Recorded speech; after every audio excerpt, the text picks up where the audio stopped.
बिहार में ये तो मजाक बन गया। बहुत तंज कसे जाते हैं कि भाई कोई कलेक्टर की नौकरी छोड़कर दरोगा बनने जाए और कहे कि ये मेरी इच्छा थी।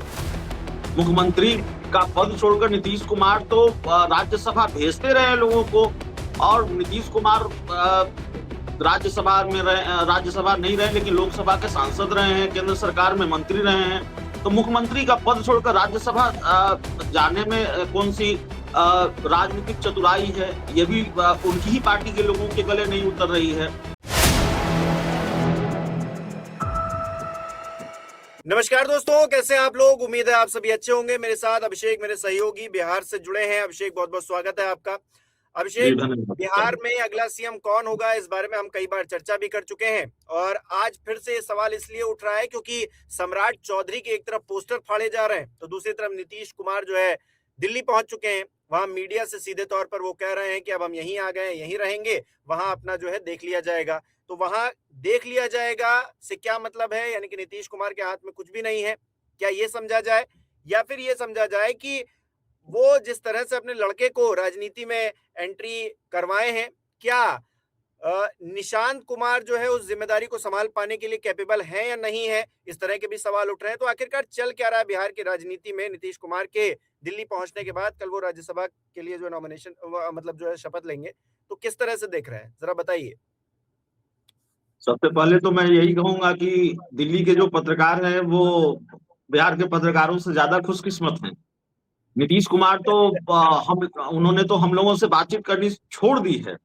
नीतीश कुमार के बारे में मुझे याद है कि एक वक्त पर जब सीए और एनआरसी को लेकर प्रशांत किशोर जब नीतीश कुमार की पार्टी के राष्ट्रीय उपाध्यक्ष हुआ करते थे, और उन्होंने जब जेडीयू से अलग लाइन ली तो नीतीश कुमार ने उनको पार्टी से बाहर का रास्ता दिखाया, और उन्होंने प्रशांत किशोर से नाराजगी जताई कि भाई देखिए, वो तो लगातार ट्वीट किए जाते थे, हमारी पार्टी कोई ट्विटर वाली पार्टी है, हम लोग कोई ट्वीट करते हैं। और कमाल की बात यह है कि 5 मार्च को जब जिस दिन नीतीश कुमार को, होली के अगले दिन नीतीश कुमार को राज्यसभा के लिए नामांकन करना था, और मैं खुद उस तस्वीर का गवाह हूं, जब मुख्यमंत्री आवास एक अन्य मार्ग के बाहर जेडीयू के नेता कार्यकर्ता एक तरह से नारेबाजी कर रहे थे, कोई रो रहा था, कोई अपना आक्रोश व्यक्त कर रहा था, अपनी ही पार्टी के बड़े नेताओं के खिलाफ नारे लगा रहा था, बीजेपी के खिलाफ नारेबाजी हो रही थी। तो नीतीश कुमार की तरफ से एक ट्वीट आता है कि भाई ये मेरी मर्जी थी कि मैं राज्यसभा जाऊं, और बिहार में नई सरकार का गठन होगा तो उसे मेरा पूरा सहयोग रहेगा।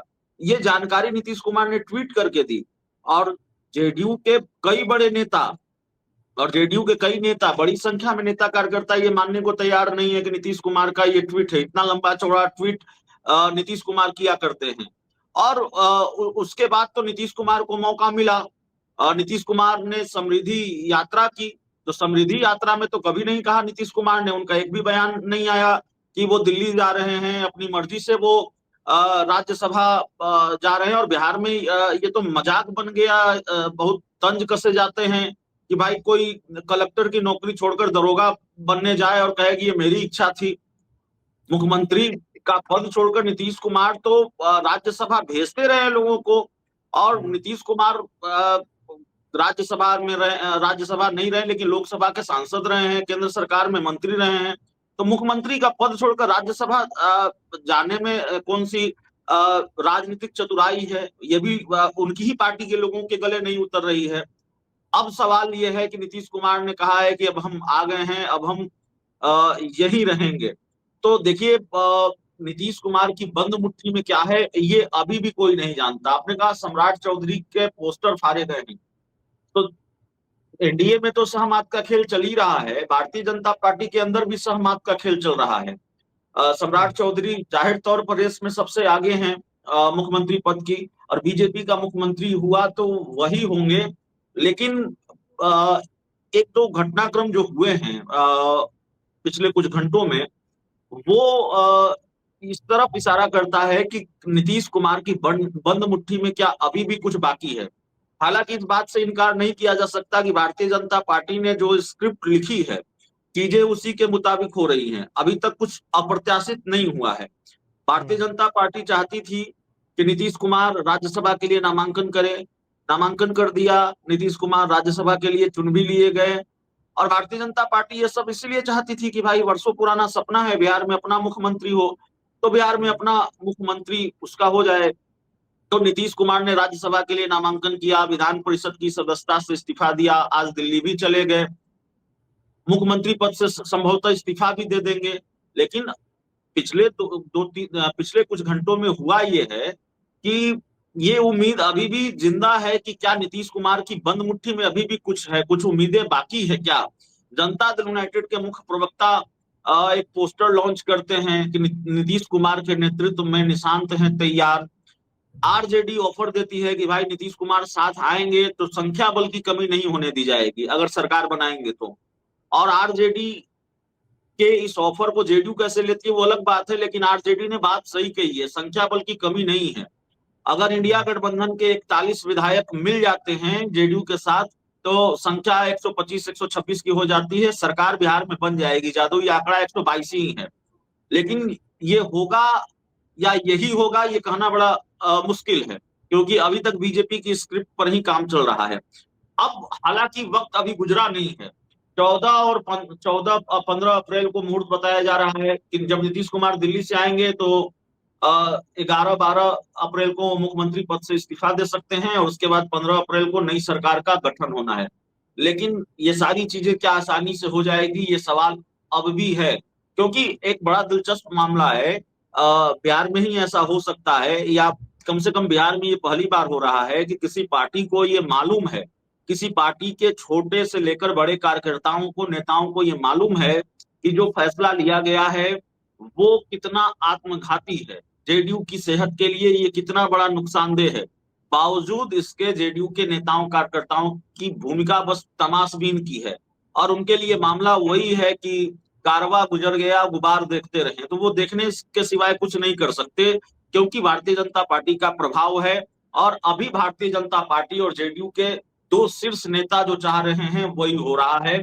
जेडीयू के बाकी जो नेता है, कार्यकर्ता है, या जेडीयू का एक बड़ा धड़ा ये चाहता है कि भाई नीतीश कुमार अगर मुख्यमंत्री न रहे तो जेडीयू के पास मुख्यमंत्री की कुर्सी हो, जेडीयू मुख्यमंत्री बने।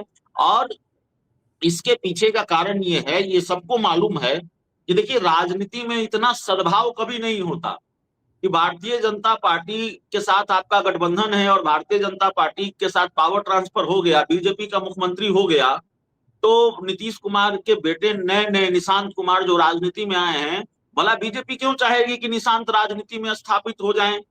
भला भारतीय जनता पार्टी क्यों चाहेगी कि जो जेडीयू है उसके पास 85 विधायक हैं, वो बार बार ये डर दिखाते रहे कि हमारे पास 85 विधायक हैं? अरे भाई बीजेपी और जेडीयू का गठबंधन था, ये राजनीति का इतिहास है और बहुत पुराना इतिहास नहीं है। जब 2020 के विधानसभा चुनाव में भारतीय जनता पार्टी और जनता दल यूनाइटेड का गठबंधन था, बिहार में सरकार बनी थी जेडीयू और बीजेपी की मिलकर, तब अरुणाचल प्रदेश में बीजेपी ने जेडीयू के 5 विधायक तोड़ लिए थे। इस इतिहास को कोई जुटला सकता है क्या? इस घटनाक्रम को कोई जुटला सकता है? ना बीजेपी ने नीतीश कुमार को नहीं छोड़ा, निशांत कुमार को छोड़ देगी और जेडीयू के उन बड़े नेताओं को छोड़ देगी जिन पर ये आरोप है जेडीयू के नेताओं द्वारा ही कि यही लोग नीतीश कुमार को दिल्ली ले गए हैं, या यही लोग नीतीश कुमार को राज्यसभा भेज रहे हैं, इन्हीं की वजह से सब कुछ हो रहा है। तो भला बीजेपी ये क्यों चाहेगी? भारतीय जनता पार्टी का आधिकारिक बयान है ना, बीजेपी के राष्ट्रीय अध्यक्ष रहे जेपी नड्डा का बयान है कि क्षेत्रीय पार्टियों के अस्तित्व को समाप्त होना होगा, या क्षेत्रीय पार्टियों का अस्तित्व समाप्त हो जाएगा। तो जनता दल यूनाइटेड के अस्तित्व पर संकट है। 85 विधायक रहेंगे, और बीजेपी क्यों चाहेगी कि जो नीतीश कुमार की जमा पूंजी है, उनका वोट बैंक है, वो भी उनके साथ रहे। तो अपनी तिजोरी में आरजेडी क्या अपना संभावनाएं देखती है? क्योंकि मैं रोहिणी आचार्य का ट्वीट देख रहा था, वो कह रही थी कि बनकर भीगी बिल्ली चाचा चले गए आज दिल्ली, और उसमें वो मतलब लास्ट में ये कह रही हैं कि काश आज रह पाते बिना पलटी मार के, तो ऐसे हालात नहीं होते या फिर ऐसी चीजें नहीं होती। तो आरजेडी का कोई संभावना कुछ ऐसा आपको नजर आ रहा है इन परिस्थितियों के बीच? नहीं, बिल्कुल संभावना होती, लेकिन आपने इस मामले पर तो मैंने तो नहीं देखा कि तेजस्वी यादव ने चुप्पी तोड़ी, या कभी तेजस्वी यादव ने ये कहा कि हमारे पास विधायक है और नीतीश कुमार अगर आते हैं तो स्वागत है, या हम लोग मिलकर सरकार बनाएंगे, या किसी तरह से। अब तेजस्वी यादव की पॉलिटिक्स को समझना बड़ा मुश्किल है। वो कितनी गंभीर राजनीति कर रहे हैं, राजनीति कर भी, राजनीति में अब उनकी दिलचस्पी रह भी गई है कि नहीं रह भी गई है, यह भी अपने आप में बड़ा सवाल है। कहीं फिर क्रिकेट खेलने का मन तो नहीं बना लिया है उन्होंने। तेजस्वी यादव की कार्यशैली पर बड़ा सवाल है। बिहार में कांग्रेस संघर्ष कर रही है, राहुल गांधी ने खुद को बिहार में झोंक दिया। तेजस्वी यादव न तो राहुल गांधी से सीख पा रहे हैं, नहीं अखिलेश यादव से सीख पा रहे हैं। तो तेजस्वी यादव को रोहिणी आचार्य ने ट्वीट किया, रोहिणी आचार्य तेजस्वी यादव से किस कदर नाराज रही हैं, उनके करीबी लोगों से किस कदर नाराज रही हैं, यह भी बताने की जरूरत नहीं है। तेजस्वी यादव उस भूमिका में दिखे ही नहीं कि वो किसी खेल की स्थिति में है, या तेजस्वी यादव बिहार की प्रमुख विपक्षी पार्टी है।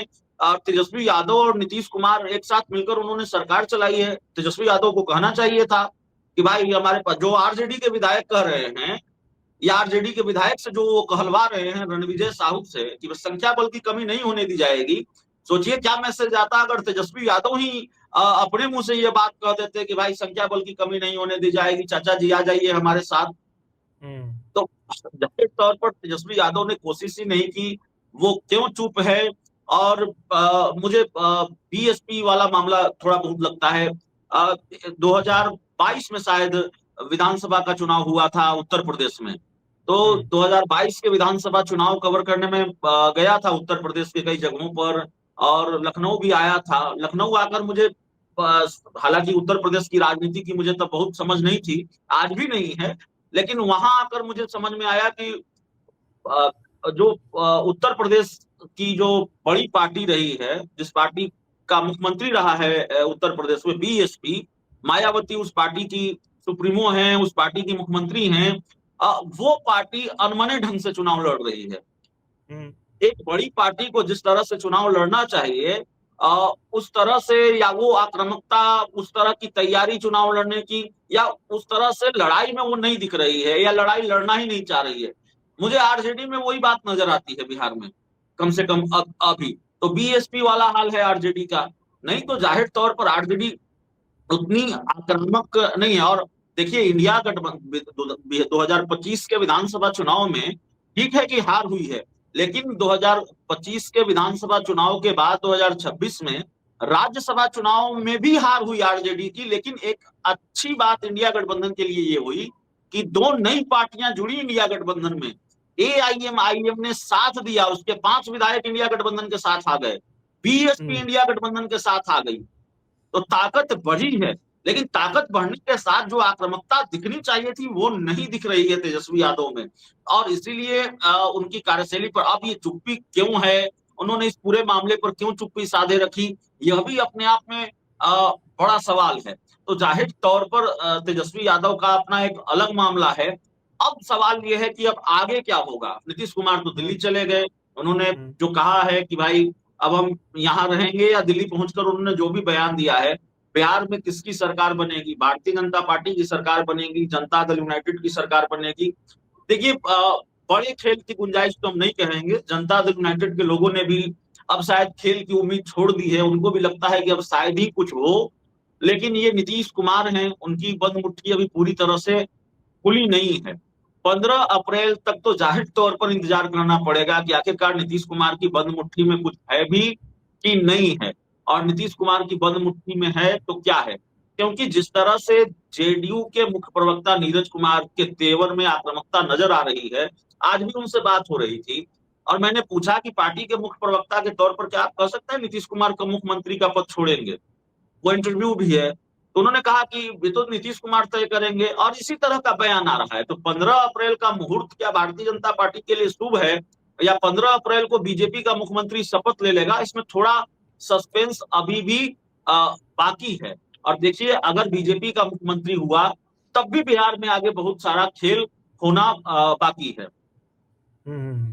अच्छा, खेल होगा तब उसकी बात तब करेंगे, लेकिन फिलहाल के लिए एक चीज और मैं आपसे जानना चाहूंगा, क्या नीतीश कुमार थक गए हैं इसलिए वो मतलब बिल्कुल मीडिया के सामने आके भी बहुत ज्यादा बोल नहीं रहे हैं या फिर बहुत ज्यादा उन्होंने बात नहीं की, डायरेक्टली बात नहीं की। मैं देख रहा था कि जब मीडिया के कैमरे उनके सामने थे तो बहुत सारे लोग थे जो उन मीडिया के कैमरों को दूर कर रहे थे या फिर नहीं चाह रहे थे कि नीतीश कुमार बोले। तो ये नीतीश कुमार की थकावट है या फिर आसपास के लोगों की बौखलाहट है कि उनको नहीं बोलने देना है?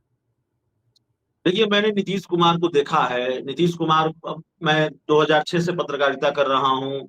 2000 कई वर्षों से हमने नीतीश कुमार को कवर करते हुए देखा है। नीतीश कुमार पत्रकारों के सवालों के जवाब बिना असहज हुए दिया करते हैं। अभी हाल में 3 साल, 2-3 साल हुए होंगे, अक्सर नीतीश कुमार जब किसी कार्यक्रम में जाते और पत्रकार उनसे आग्रह करते कि भाई सवाल पूछते, तो नीतीश कुमार दूर कहीं जाते हुए दिखते तो करीब आते कैमरे के सामने और वापस लौट कर वो बाइट दिया करते थे, बयान दिया करते थे। चीजें बदली हैं। नीतीश कुमार विधानसभा चुनाव में प्रेस कॉन्फ्रेंस किया करते थे। नीतीश कुमार पत्रकारों को इंटरव्यू दिया करते। हो सकता, ठीक है, हमको ना दें, लेकिन नीतीश कुमार कुछ चैनलों को, कुछ पत्रकारों को इंटरव्यू दिया करते थे।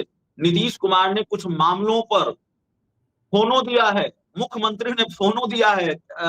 जब सुशांत सिंह राजपूत का मामला हुआ था, उस मामले में कई पत्रकारों को उन्होंने फोनो दिया है, फोन पर इंटरव्यू दिया है। लेकिन अब तो ये दिखा नहीं कहीं।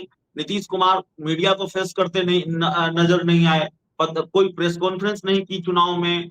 और नीतीश कुमार, पुराने वाले नीतीश कुमार दिखे नहीं, तो जाहिर तौर पर ये बात तो समझ में आती है कि नीतीश कुमार की तबीयत भी नासाज है, और तबीयत पर, उम्र पर किसी का अख्तियार होता नहीं है।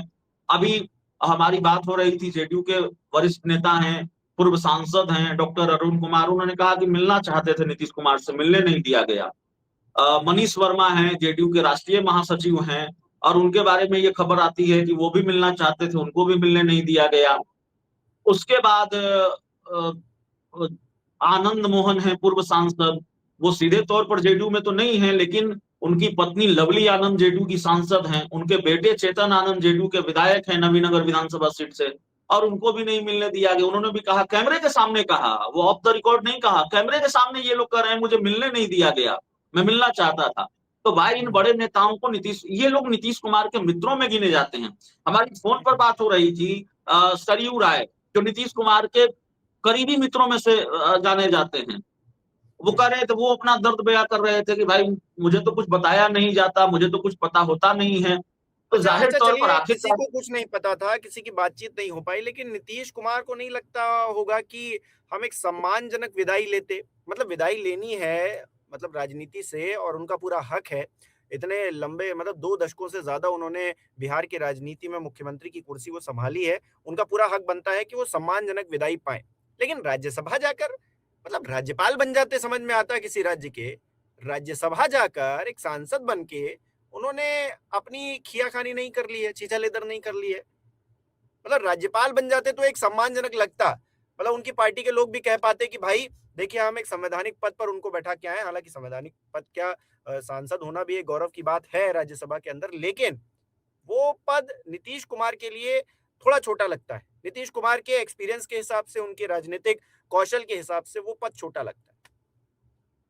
अब बिल्कुल, और उस पर, उस सोशल मीडिया पर बहुत सारी चीजें चल रही हैं, उसको लेकर तंज कसा जा रहा है। हमने आपको पहले कहा, कोई कह रहा है कि भाई मजाक भी बनाया जा रहा है कि कोई कह रहा है कि भाई आप कोई कलेक्टर की नौकरी छोड़कर कहे कि हम दरोगा बनना चाहते हैं, दरोगा बनना चाहते थे। तो ये सारी चीजें हैं। और मुख्यमंत्री नीतीश कुमार की तारीफ उनके विरोधी भी करते हैं। निसंदेह नीतीश कुमार ने अच्छा काम किया है बिहार में, इस बात से कोई इनकार नहीं किया जा सकता। उनकी आलोचना भी होनी चाहिए, उनकी आलोचना भी होती रही है।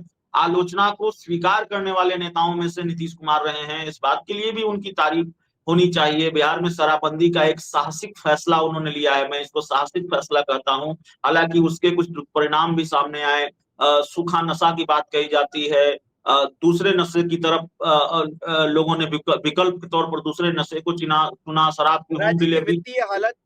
हाँ, राज्य की वित्तीय हालत, ये सारी चीजें ठीक है, लेकिन ये एक बड़ा साहसिक फैसला था। हालांकि बिहार जैसे बड़े राज्य में उसको बहुत सख्ती से लागू कर पाना एक बड़ी चुनौती रही सरकार के लिए, और वो हो नहीं पाया। जहरीली शराब से भी कई मौतें हुई, वो सारी चीजें रही हैं। लेकिन नीतीश कुमार के काम की तारीफ होती रही है और आगे होती रहेगी। लेकिन आपने ठीक कहा कि भाई ये किस तरह की राजनीतिक चतुराई है। कम से कम नीतीश कुमार क्या इस तरह का फैसला ले सकते थे? ये वही नीतीश कुमार हैं। नीतीश कुमार के बारे में एक घटनाक्रम जरा सुन लीजिए। अब से पहले जब उन्होंने बीजेपी का साथ छोड़ा था, इससे पहले जब नीतीश कुमार ने बीजेपी का साथ छोड़ा था, तो साथ छोड़ने से कुछ घंटे पहले देश के गृह मंत्री अमित शाह ने उनको फोन किया था कि भाई ये क्या मैं सुन रहा हूँ, क्या चल रहा है, आप जा रहे हैं? नीतीश कुमार ने कहा कि ये सारी चीजें मीडिया में चलते रहती हैं। तो नीतीश कुमार से गृह मंत्री अमित शाह ने उनके पार्टी के किसी बड़े नेता के बयान का जिक्र किया, कहा कि अरे वो तो बोलने वाले लोग बोलते रहते हैं, कहीं कुछ ऐसा नहीं है। और अगले ही कुछ घंटे में नीतीश कुमार एक तरह से पाला बदल लिया उन्होंने, वो आरजेडी के साथ चले गए। तो ये तो वो नीतीश कुमार हैं, गच्चा देते रहे हैं अमित शाह को, जिन्होंने गच्चा दिया। लेकिन अब जाहिर तौर पर क्या बचा है, आगे क्या होना है वो देखना पड़ेगा।